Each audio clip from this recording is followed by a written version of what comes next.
ตั้งแต่เลี้ยงมาได้5 เดือนไปหาก็เห็นเฮาเทื่อนี้นะ หาก็เห็นมันเฮาใส่เกเมดดำตัวนี้เหลือนั้นบ่เห็นมันเฮาเลยนะ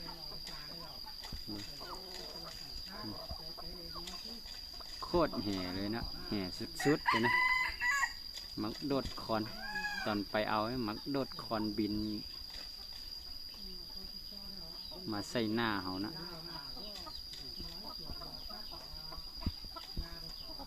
ขันมันบงงานใจบนเหยาให้ทึกงานจัดขาฟาดโดนแล้วนะตัวนี้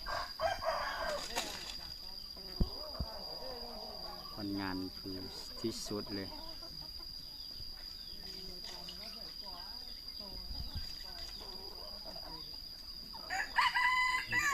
หาก็เห่า